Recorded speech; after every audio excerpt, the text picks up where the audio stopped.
തൃശൂർ കൊടകരയിൽ പഴയ കെട്ടിടം തകർന്ന് വീണ് അതിഥി തൊഴിലാളികൾ 3 പേർ കുടുങ്ങിക്കിടക്കുന്നു എന്ന വാർത്തയായിരുന്നു നേരത്തെ ശരത്തൊങ്ങല്ലൂർ പങ്കുവച്ചത്. ഇപ്പോൾ അവിടെ കുടുങ്ങിക്കിടക്കുന്ന ഒരാളെ പുറത്തേക്ക് എത്തിക്കാൻ സാധിച്ചിട്ടുണ്ട് എന്നാണ് മനസ്സിലാക്കുന്നത്. ശരത്ത് ചേരുന്നുണ്ട്. ശരത്ത്, 3 തൊഴിലാളികളാണ് കുടുങ്ങിക്കിടന്നത് എന്നാണ് ലഭ്യമായ റിപ്പോർട്ടുകൾ. ഒരാളെ പുറത്തേക്ക് എത്തിക്കാൻ സാധിച്ചു. എങ്ങനെ പുരോഗമിക്കുന്നു ബാക്കി രക്ഷാപ്രവർത്തനങ്ങൾ? രക്ഷാപ്രവർത്തനങ്ങൾ പുരോഗമിച്ചുകൊണ്ടിരിക്കുകയാണ്. പശ്ചിമ ബംഗാൾ സ്വദേശിയായിട്ടുള്ള രൂപലിനെയാണ് ഇപ്പൊ ഏതാനും നിമിഷങ്ങൾക്ക് മുമ്പ് ഈ തകർന്ന കെട്ടിടത്തിനകത്ത് നിന്നും പുറത്തെത്തിക്കാൻ സാധിച്ചത്. അനക്കമില്ലാത്ത അവസ്ഥയിലാണ്, അബോധാവസ്ഥയിലാണ് രൂപലിനെ പുറത്തെത്തിച്ചിട്ടുള്ളത്. മറ്റ് 2 പേർ കൂടി ഇതിനകത്ത് കുടുങ്ങിക്കിടക്കുന്നുണ്ട്. സ്ലാബിനകത്തായിട്ടാണ് ഇവർ കുടുങ്ങിക്കിടക്കുന്നത് എന്നാണ് രക്ഷാപ്രവർത്തനം നടത്തുന്നവർ പറയുന്നത്. രാഹുൽ, അലി, രൂപൽ എന്നിങ്ങനെ 3 പേരാണ് കുടുങ്ങിക്കിടന്നിരുന്നത്. രാവിലെ ഇന്ന് പുലർച്ചെ 6 മണിയോടുകൂടിയാണ് ഇത്തരത്തിൽ ഒരു അപകടമുണ്ടായത്. 17 പേരാണ് ആ കെട്ടിടത്തിൽ ഉണ്ടായിരുന്നതെന്നാണ് പ്രാഥമികമായി ലഭിക്കുന്ന വിവരം. അതിനകത്ത് ഇന്നലെ ഉണ്ടായിരുന്നത് 17 പേരാണ്. ഇന്നലെ രാത്രി എത്ര പേരുണ്ടായിരുന്നു എന്നത് സംബന്ധിച്ച് വലിയ ഒരു ആശയക്കുഴപ്പം നിലനിൽക്കുന്നുണ്ട്. ചില തൊഴിലാളികൾ പറയുന്നത് 12 പേർ മാത്രമേ ഇന്നലെ ഉണ്ടായിരുന്നുള്ളൂ എന്ന് പറയുന്നുണ്ട്. മറ്റു ചിലർ 3 മുഴുവൻ പേരും ഉണ്ടായിരുന്നു എന്നും പറയുന്നുണ്ട്. ഇതിനകത്തൊരു വ്യക്തത വരുത്തേണ്ടതുണ്ട്. ഇന്ന് പുലർച്ചെ 6 മണിയോട് കൂടിയിട്ടാണ് ഇത്തരത്തിൽ ഇവർ താമസിക്കുന്ന കെട്ടിടം തകർന്നു വീണത്. മഴയിൽ കുതിർന്ന കെട്ടിടം തകർന്നു വീഴുകയായിരുന്നു. 6 മണിയോട് കൂടി തന്നെ രക്ഷാപ്രവർത്തനം ആരംഭിച്ചിരുന്നു. 3 പേരാണ് ഇതിൽ കുടുങ്ങിക്കിടന്നിരുന്നത്. പശ്ചിമ ബംഗാൾ സ്വദേശികളാണ്. അവിടെ താമസിച്ചിരുന്ന എല്ലാവരും തന്നെ പശ്ചിമ ബംഗാൾ സ്വദേശികളാണ്. അതിൽ 3 പേരിൽ ഒരാളെ ഇപ്പോൾ പുറത്തെത്തിച്ചിട്ടുണ്ട്. അവരുടെ ആരോഗ്യനില സംബന്ധിച്ച് ഒന്നും പറയാറായിട്ടില്ല. പുറത്തെത്തിക്കുന്ന സമയത്ത് അബോധാവസ്ഥയിലായിരുന്നു, അനക്കമില്ലാത്ത അവസ്ഥയിലായിരുന്നു എന്നാണ് രക്ഷാപ്രവർത്തനം നടത്തുന്നവർ നമ്മളോട് പറയുന്നത്. മറ്റ് 2 പേരെ കാണാൻ കഴിയുന്നുണ്ട് എന്ന് ചില രക്ഷാപ്രവർത്തകർ പറയുന്നുണ്ട്. എന്നാൽ അവരിലേക്ക് എത്തണമെങ്കിൽ ഈ സ്ലാബ് മുറിച്ചു മാറ്റണം എന്നൊരു പ്രധാനപ്പെട്ട ഒരു ടാസ്ക് ഉണ്ട് ഇതിനകത്ത്. അതിന്റെ നടപടികളാണ് പുരോഗമിച്ചുകൊണ്ടിരിക്കുന്നത്. ഫയർഫോഴ്സും നാട്ടുകാരും പോലീസും എല്ലാം ചേർന്നുകൊണ്ട് ഈ സ്ലാബ് മുറിച്ചു മാറ്റിക്കൊണ്ട് ഈ പുറത്തെത്തിക്കാൻ, മറ്റുള്ള 2 പേരെ പുറത്തെത്തിക്കാനുള്ള ശ്രമമാണ് ഇപ്പോൾ നടന്നുകൊണ്ടിരിക്കുന്നത്. വിരീഷ, ഈ 2 നില കെട്ടിടത്തിന്റെ ഒരു ഭാഗം പൂർണ്ണമായും തകർന്ന നിലയിലാണ്. നമുക്ക് ആ ദൃശ്യങ്ങളിൽ നിന്ന് തന്നെ വ്യക്തമാകാം. അതാകണം ഇത്ര രക്ഷാപ്രവർത്തനം ദുസ്സഹമാക്കുന്നത്. ഒരു ഭാഗം മൊത്തം ഇടിഞ്ഞു താഴ്ന്നതിനാൽ ആ തറ, അതായത് കോൺക്രീറ്റ് സ്ലാബ് ഒന്നാകെ ഇടിഞ്ഞിട്ടുണ്ടാകണം. അതിനടിയിലാകണം ഈ തൊഴിലാളികൾ പെട്ടുപോയത്. അതാണോ ഈ പ്രതികൂലമായി അല്ലെങ്കിൽ രക്ഷാപ്രവർത്തനം ദുസ്സഹമാക്കുന്നത്? ശരത്ത്, എന്താണ് അവിടെ നിന്ന് ലഭിക്കുന്ന, പ്രാദേശികമായി ലഭിക്കുന്ന വിശദാംശങ്ങൾ? തീർച്ചയായിട്ടും നിമിഷ, അത് തന്നെയാണ് ഇതിനകത്തൊരു പ്രധാനമായിട്ടുള്ള ഒരു ബുദ്ധിമുട്ടെന്ന് പറയുന്നത്. ഇത്തരത്തിൽ മണ്ണ് ഇടിഞ്ഞു വീഴുന്നു, ഒപ്പം തന്നെ അതിന് മുകളിലുള്ള സ്ലാബും വീണിട്ടുണ്ട്. ഈ സ്ലാബിനകത്ത് കുടുങ്ങിക്കിടക്കുന്നു എന്നുള്ളതാണ് പ്രധാനപ്പെട്ട ഈ രക്ഷാദൗത്യത്തിനെ പുറകോട്ടടിക്കുന്ന ഒരു കാര്യം എന്ന് പറയുന്നത്. അതുകൊണ്ട് തന്നെ സ്ലാബ് മുറിച്ചു മാറ്റാനോ സ്ലാബ് പൊന്തിച്ചു മാറ്റാനോ ഉള്ള ശ്രമമാണ് നടത്തിക്കൊണ്ടിരിക്കുന്നത്. ഇപ്പോൾ JCB കൊണ്ടുവന്ന് സ്ലാബ് ഉയർത്തിയാണ് ഒരാളെ പുറത്തേക്ക് എത്തിച്ചിട്ടുള്ളത്. മറ്റ് 2 പേർ കൂടി ഇതിനകത്ത് കുടുങ്ങിക്കിടക്കുന്നുണ്ട് എന്നുള്ളത് വ്യക്തമായിട്ടുണ്ട്. അത് രക്ഷാപ്രവർത്തനം നടത്തുന്ന ചിലരെങ്കിലും അവരെ കണ്ടിട്ടുണ്ട്, അല്ലെങ്കിൽ അവരുടെ സാന്നിധ്യം തിരിച്ചറിഞ്ഞിട്ടുണ്ട് എന്നാണ് പറയുന്നത്. അപ്പൊ മറ്റ് 2 പേര് കൂടി പുറത്തെത്തിക്കേണ്ടത്, രാഹുൽ, അലി എന്നീ 2 പേരെ കൂടി പുറത്തെത്തിക്കാനുള്ള ശ്രമമാണ് പുരോഗമിച്ചുകൊണ്ടിരിക്കുന്നത്. ഈ കുടുങ്ങിക്കിടക്കുന്ന 3 പേരും പശ്ചിമ ബംഗാൾ സ്വദേശികളാണ്. ഇതിനകത്ത് ഈ പുലർച്ചെ 6 മണിയോട് കൂടിയാണ് ഇത്തരത്തിലുള്ള കെട്ടിടം വീഴുന്നത്. ഈ കെട്ടിടം വീഴുന്ന സാഹചര്യത്തിൽ ഇവർ ജോലിക്ക് പോകാൻ വേണ്ടി തയ്യാറെടുക്കുന്ന ഒരു സമയമായിരുന്നു. അതുകൊണ്ട് തന്നെ മറ്റുള്ള ആളുകൾ ഓടി രക്ഷപ്പെടുകയായിരുന്നു. ഈ 3 പേർ ഇതിനകത്ത് കുടുങ്ങിക്കിടക്കുകയായിരുന്നു എന്നാണ് ഇതിനകത്ത് കുടുങ്ങിക്കിടന്ന ആളുകൾ പറയുന്നത്. ഈ കെട്ടിടത്തിന്റെ ബലക്ഷയം സംബന്ധിച്ച് ചില സംശയങ്ങൾ പലരും പറയുന്നുണ്ട്. പഴയ കെട്ടിടമാണ്, ഇത് മഴയിൽ കുതിർന്നാണ് കെട്ടിടം വീഴാൻ കാരണം. മൺകട്ടകൾ ഉപയോഗിച്ച് നിർമ്മിച്ച കെട്ടിടമാണ്. നമുക്ക് ദൃശ്യങ്ങളിൽ നിന്ന് വ്യക്തമാണത് മൺകട്ടകൾ ഉപയോഗിച്ച് നിർമ്മിച്ച കെട്ടിടമാണെന്നത്.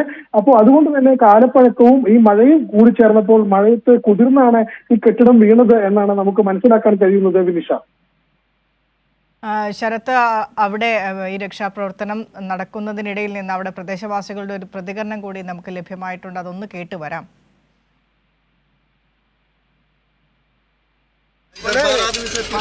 तीन आदमी दिखता नहीं है वो लोग सुबह से। कितना बजे में? 6 बजे में। 6 बजे के बाद 6 बजे में 5 मिनट 10 मिनट का 6 बजे का अंदर ऐसा हुआ। पूरा नीचे डालो, नीचे आ गया पूरा.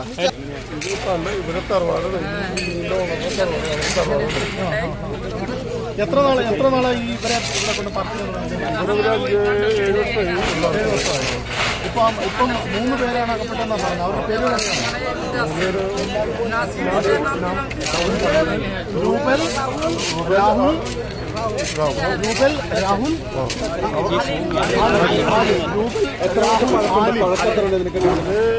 എന്തായാലും ഒരു 10-20 വർഷം പഴക്കണം. എനിക്ക് കറക്റ്ററിയില്ല. അതിന്റെ ഓണർ ഞാൻ വിശമ്പന്നെയാണ് അതിന്റെ ഓണർ. അതിഥി തൊഴിലാളികളോട് എത്ര കാലം ഇവിടെ താമസിക്കുന്നു? ഇവിടെ ഒരു 10 വർഷമായിട്ടുണ്ട്. ഈ ഇതിന് ഫിറ്റ്നസ് വല്ലതും ഉണ്ടെന്നുള്ള കാര്യം ബിസിനസ്സിന്റെ കാര്യം അറിയില്ല. 3 ആളുകൾ അതിനുള്ളിൽ കുടുങ്ങിക്കിടക്കുന്നുണ്ട്. 6:10 ഇത്തരത്തിലൊരു അപകടം സംഭവിച്ചത്. അതിന് 3 ആളുകളെ കാണാനില്ല എന്നാണ് ആ കൂടെ ഉണ്ടായിരുന്ന അതിഥി തൊഴിലാളികൾ, അവരുടെ ഒപ്പം താമസിച്ചിരുന്ന, അപകടത്തിൽപ്പെട്ടവർക്കൊപ്പം താമസിച്ചിരുന്ന, അല്ലെങ്കിൽ ഈ അപകടത്തിൽ നിന്ന് രക്ഷപ്പെട്ട് പുറത്തേക്ക് വന്ന ആളുകൾ പറയുന്നത് 3 പേരെ രാവിലെ മുതൽ കാണാനില്ല. അപ്പോൾ അവർ 3 പേരും അതിനുള്ളിൽ കുടുങ്ങിക്കിടക്കുന്നതായാണ് അവർ സംശയിക്കുന്നത്. ആ കുടുങ്ങിക്കിടക്കുന്നവർ എന്ന് സംശയിക്കുന്നവരിൽ ഒരാളെയാണ് ഇപ്പോൾ പുറത്തേക്ക് എത്തിച്ചിരിക്കുന്നത്. രക്ഷാപ്രവർത്തനം അവിടെ ഊർജിതമായി തന്നെ പുരോഗമിച്ചുകൊണ്ടിരിക്കുകയാണ്. 2 നില കെട്ടിടമാണ്. 2 നില കെട്ടിടത്തിന്റെ സ്ലാബ് തകർന്നു വീണ സ്ലാബിനടിയിലാണ് ഇപ്പോൾ 2 പേർ കുടുങ്ങിക്കിടക്കുന്നത്. രക്ഷാപ്രവർത്തനം അവിടെ തുടർന്നുകൊണ്ടിരിക്കുന്നു. ശരത് ഓങ്ങല്ലൂർ ലൈനിലുണ്ട് എന്നാണ് കരുതുന്നത്.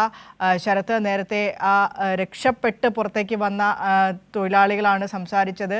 6:10 കൂടിയായിരുന്നു സംഭവം. 3 പേരെ ആ സമയം മുതൽ കാണാനില്ല എന്നാണ് പറയുന്നത്. അപ്പോൾ അവരുടെ പ്രതികരണം വിശ്വാസത്തിലെടുത്താൽ ഇനിയും 2 പേരെ കണ്ടെത്താനുണ്ട്.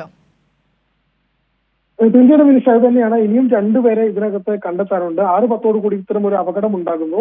അപകടം ഉണ്ടായ സമയത്ത് തന്നെ അവർ പറയുന്ന കാര്യം 3 പേരെ കാണാനില്ല, തങ്ങളുണ്ടായിരുന്ന നമ്മുടെ കൂട്ടത്തിലുണ്ടായിരുന്ന 3 പേരെ കാണാനില്ല എന്ന് ആദ്യഘട്ടത്തിൽ തന്നെ പറയുന്നുണ്ട്.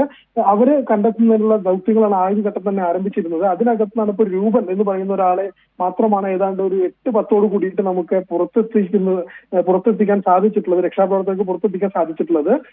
ഈ ചുറ്റും കൂടി നിൽക്കുന്ന ഇതിന്റെ കൂടെ താമസിച്ച പലരും വലിയ മാനസിക പ്രയാസത്തിലാണ്. കാരണം തങ്ങളുടെ കൂടെ ഉണ്ടായിരുന്ന ആളുകളാണ്. പെട്ടെന്നൊരു രാവിലെ ഇത്തരത്തിലൊരു അപകടം സംഭവിച്ചത് അവർക്ക് ഉൾക്കൊള്ളാൻ കഴിഞ്ഞിട്ടില്ല പലർക്കും. അവർ പറയുന്നത് 3 പേർ അതിനകത്തുണ്ട് എന്ന് ഉറപ്പിച്ച് ആദ്യഘട്ടം തന്നെ പറയുന്നുണ്ട്. അത് അടിസ്ഥാനപ്പെടുത്തിയാണ് രക്ഷാപ്രവർത്തനങ്ങൾ ആരംഭിച്ചത്. അതിന്റെ ഫലമായിക്കൊണ്ട് തന്നെയാണ് ആദ്യഘട്ടത്തിൽ തന്നെ ഒരാളെ കണ്ടെത്താൻ കഴിയുകയും ചെയ്തിട്ടുണ്ട്. മറ്റ് 2 പേർക്ക് വേണ്ടിയിട്ടുള്ള തെരച്ചിലാണ് ഇപ്പോൾ പുരോഗമിച്ചുകൊണ്ടിരിക്കുന്നത്.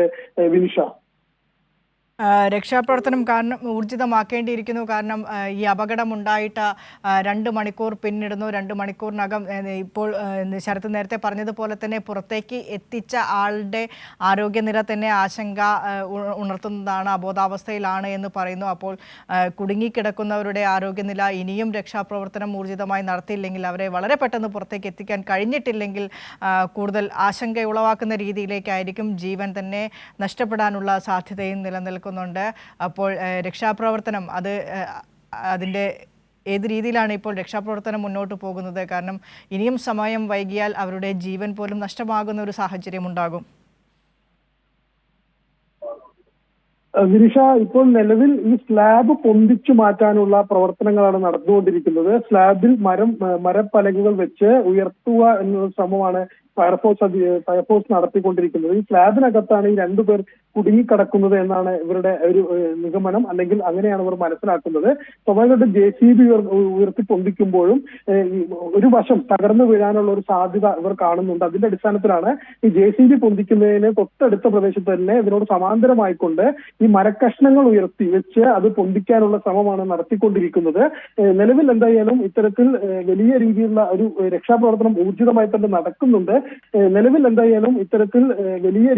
ഒരു രക്ഷാപ്രവർത്തനം ഊർജിതമായി തന്നെ നടക്കുന്നുണ്ട്. മറ്റ് 2 പേരെ കൂടി കണ്ടെത്തുക എന്ന ദൗത്യം, അല്ലെങ്കിൽ മറ്റു 2 പേരെ കൂടി കണ്ടെത്താനുള്ള ശ്രമമാണ് ഇപ്പോൾ നടന്നുകൊണ്ടിരിക്കുന്നത്. വിനിഷ, ശരിയാ. ശരത് ഓങ്ങല്ലൂരാണ് വിശദാംശങ്ങൾ പങ്കുവച്ചത്.